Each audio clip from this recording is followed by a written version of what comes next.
सभी साथियों को नमस्कार।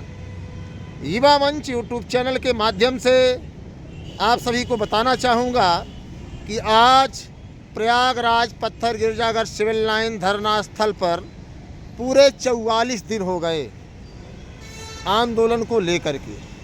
और आंदोलन क्यों हो रहा है और इस आंदोलन का भविष्य क्या है, इन सभी तमाम मुद्दों को लेकर के लगातार हम लोग सरकार से सवाल कर रहे हैं और सरकार से यह अपील भी की जा रही है कि आखिर प्रदेश में 6 लाख से अधिक जो पद खाली हैं, देश में 1 करोड़ से अधिक पद खाली हैं, उससे भरे जाने की कवायद कब शुरू होगी।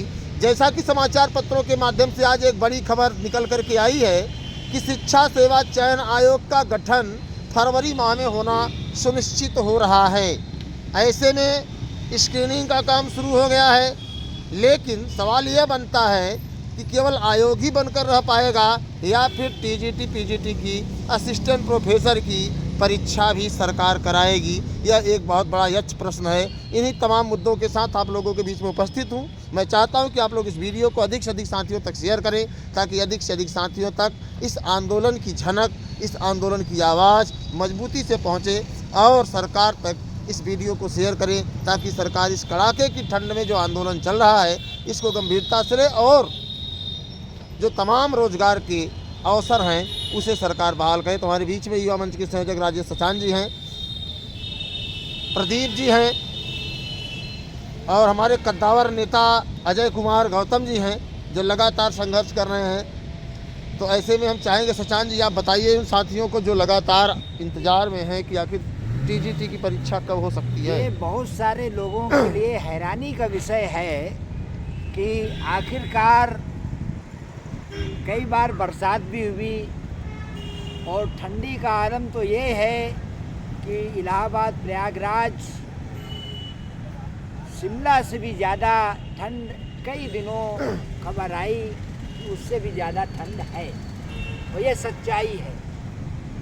तो इसलिए ये आंदोलन जारी रखना जरूरी समझा गया क्योंकि आंदोलन की बदौलत ही आज जो ये खबर आई है, ये सूत्रों के हवाले से खबर आई है शिक्षा सेवा चयन आयोग के संबंध में कि फरवरी में गठन हो जाएगा। तो ये कवायद तो ठंडी पड़ी हुई थी और हम लोग 2 अगस्त को आंदोलन किए, तभी ये शिक्षा सेवा चयन आयोग विधेयक विधानसभा में पारित हुआ।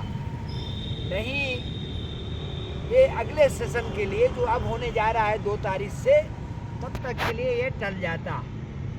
उसके बाद भी नियमावली बनाने में बहुत समय लग गया और तभी नियमावली की सूचना जारी हुई जब हम लोग 12 दिसंबर से यहाँ पर अनिश्चितकालीन धरने का घोषणा कर दी।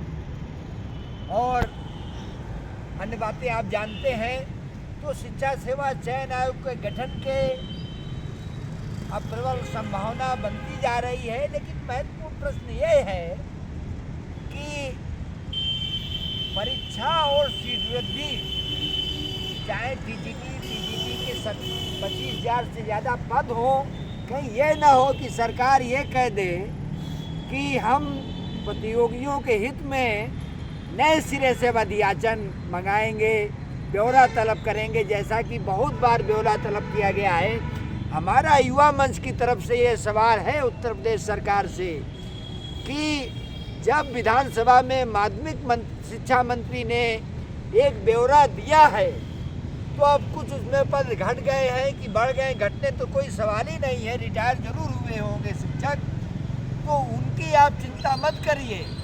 नए सिरे से ब्यौरा मंगाने की कोई ज़रूरत नहीं है, चाहे एलपी का हो, चाहे प्रवक्ता का हो, चाहे टीजीटी पीजीटी का हो और चाहे 1,26,000 का जो प्राथमिक भर्ती का अपने परिषदीय विद्यालयों में ब्यौरा दिया है, या तकनीकी संवर्ग या समूह का ब्यौरा जो बहुत पहले आया था, 3 साल पहले ही 60,000 करीब पदों का आया था यूपी में।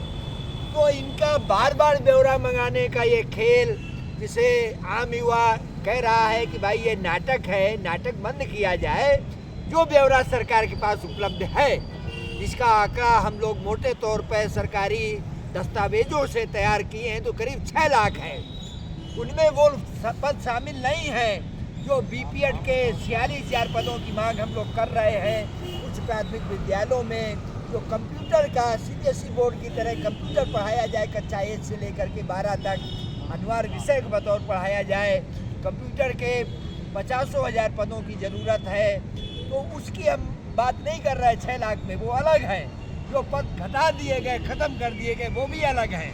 उनके सृजन की बात शिक्षा और स्वास्थ्य ऐसी सेवाओं में जो बड़े पैमाने पे ज़रूरत है, डॉक्टरों की नियुक्ति की, पदों के सृजन की, वो अलग विषय है, वो 6 लाख से अलग हैं। तो जो 6 लाख पद हैं जिसमें हमारा जोर जो बीएड के अभ्यर्थी हैं उनका टीजीटी पीजीटी में जो ब्यौरा आया है उस पर है।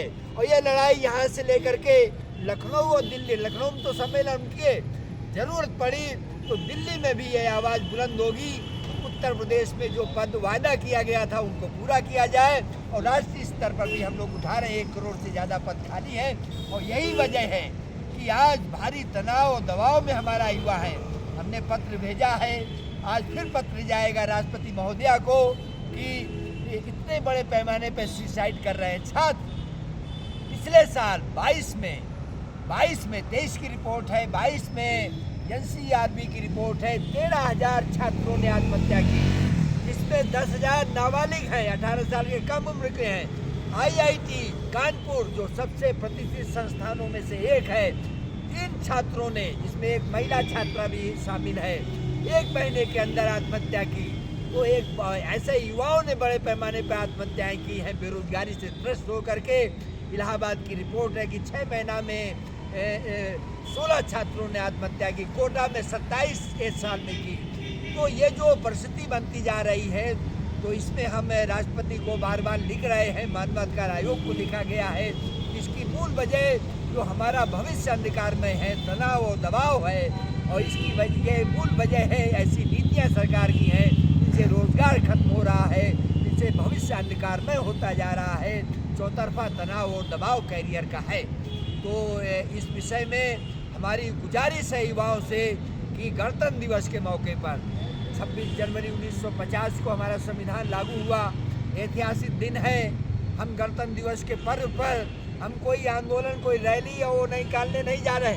हम यहाँ पर उद्देश्य का जो प्रियम्बुल है उसको हम पढ़ेंगे, उसको समझेंगे, और ये कि देश पे जो उसने संविधान में प्रस्तावना में दिया है उसके आज हमारे मायने क्या हैं, युवाओं की भूमिका क्या हो सकती है, और राष्ट्र निर्माण में बिना रोजगार का सवाल के रोजगार अगर नहीं मिलेगा तो युवाओं की भूमिका कैसे सुनिश्चित हो सकती है। इस बार इसको पीएम मोदी ने भी दोहराया है, लेकिन बात नहीं कि वास्तव में व्यवहार में कुछ नहीं हो रहा है। सच्चाई यही है।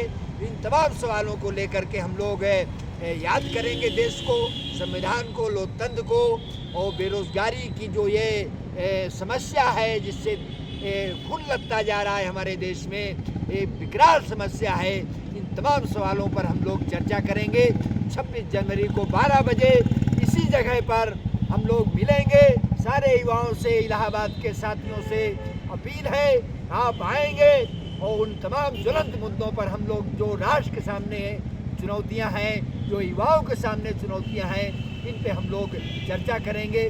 बहुत बहुत धन्यवाद। इस वीडियो को अपील है कि ज़्यादा से ज़्यादा आप लोग शेयर करें, जिससे दूर दराज के गांव तक भी ये वीडियो पहुंच जाए। ये भी अपील है कि जिन लोगों ने सब्सक्राइब न किया हो युवा मंच के चैनल को, सब्सक्राइब जरूर करें। धन्यवाद।